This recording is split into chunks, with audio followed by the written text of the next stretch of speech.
Boat neck blouse back part అయితే cut చేసుకున్నాం కదండి. ఇప్పుడు హ్యాండ్స్ కట్ చేసుకుందాం. హ్యాండ్స్ కట్ చేసుకోవడానికి ఫస్ట్ ఈ చంక రౌండ్ ఎంత ఉందో చూసుకుందాం. ఈ ఖర్చు అనేది వదిలేయాలండి, అది కౌంట్ చేయకూడదు. ఇలా ఈ చివరిని ఇలాగా నాకు 7.5 ఇంచులు అయితే వచ్చింది, అంటే 7 మీద 2 గీతలు. ఇది ఒక సైడ్ ఇలా వేసేసుకోండి.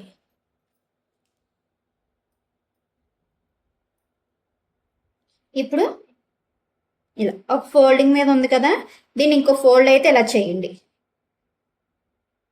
నేను ఫోల్డింగ్ అనేది కొంచెం పైకి పెట్టాను, అంటే మీకు జాయింట్లు అనేవి రెండే పడతాయండి, అంటే ఒక సైడే.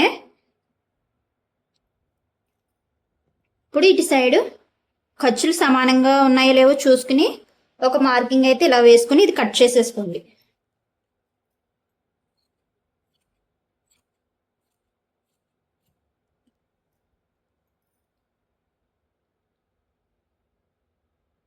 ఒక 1/4 ఇంచు ఒక మార్క్ అనేది వేసుకోండి ఇలాగా, అంటే ఖర్చుల కోసం. ఇప్పుడు హ్యాండ్ నేను 10 ఇంచులు అయితే తీసుకుంటున్నాను, ఖర్చులతో కలిపి 10.5. ఈ 10.5 కూడా ఇక్కడ ఇలా మార్క్ చేసుకోండి. నేను చంక డౌన్ వచ్చేసి 3.5కి మార్క్ చేసుకుంటున్నాను. ఓకేనా? మనం ఇందాక బ్యాక్ పార్ట్లోని చంక రౌండ్ అనేది తీస్తాం కదా, 7 మీద 2 గీతలు అయితే వచ్చింది, అంటే 7.5 ఇంచులు. ఈ 7.5 ఇంచుల్ని ఇక్కడి నుంచి టేప్ అనేది ఇలా క్రాస్గా పెట్టేసుకోండి, ఇలాగా.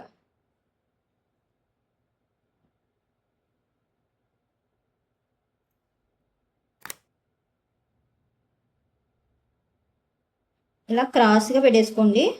ఇక్కడ ఒక మార్క్ చేసుకోండి, 2 ఇంచులు ఖర్చుల కోసం. ఇప్పుడు దీన్ని ఇలా కరువు తీసేయండి.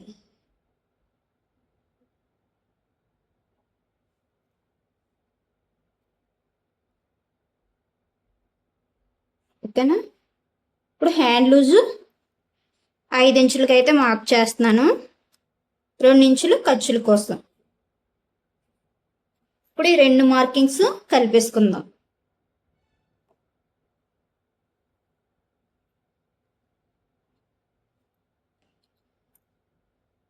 హ్యాండ్ కట్ చేయడం అయిపోయిందండి, అదే హ్యాండ్ మార్కింగ్ అయిపోయింది.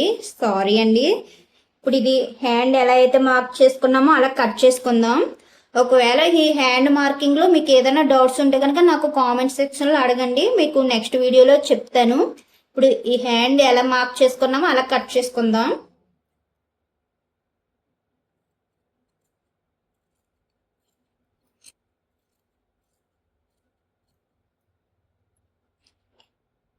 ఇటు సైడ్ చిన్న కట్స్ అయితే పెట్టేసుకోండి. ఇక్కడ కూడా కట్ అనేది పెట్టుకోండి, ఎందుకంటే మనం ఇక్కడ జాయిన్ చేయాలి కదా.